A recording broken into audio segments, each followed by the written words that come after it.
Sleep, wake, eat, go to bed again. Is this what my life has become? Dorothea Talbot dramatically read the passage from the late Lady Reed's diary as if it were Shakespeare. It sounds as if she's prepared to do something dreadful. The slender heiress should have been dancing through London's glittering ballrooms, not immersed in the tribulations of a lady from a prior century, in a decrepit manor in rural Graveside Priory.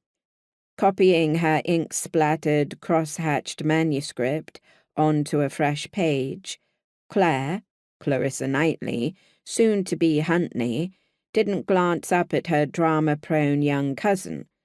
The passage from the diary described her own boring life before she'd cast it off and taken up residence at Wycliffe Manor. After living through multiple deaths in a state of constant chaos these past months, Clare wondered if boredom might not be preferable. Like Clare, Dorothea possessed most of the Reed family features: blonde hair, widow's peak, blue eyes, dimples, oddly attached earlobes, and backward thumb. The Earls of Wycliffe had left their mark on their younger generations. But what ought to be the deciding factor, Clare had recently concluded, was eccentricity. She had thought it only her nephew and herself, but after finally meeting the rest of her family, they were simply not normal. To prove her point, Dorothea continued, "I believe we have a ghost." "Fine, as long as I don't have to invite it to the wedding. You might direct it to the East Wing. The late Viscountess will enjoy the company."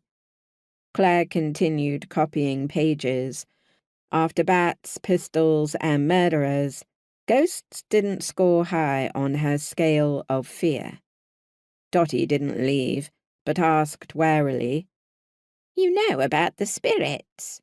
With a sigh, Clare removed her spectacles and set down her pen. It was obvious her heiress cousin wouldn't leave until she had whatever she'd come in here for. "The lady's perfume haunts us. It is in everything. May I help you?" She gestured at the diary the girl held. "I think the lady is fretting. I do not generally have this strong an impression from those who have passed. I'm not certain what she expects." Vaguely defiant, Dotty showed no sign of embarrassment at this admission to humbug.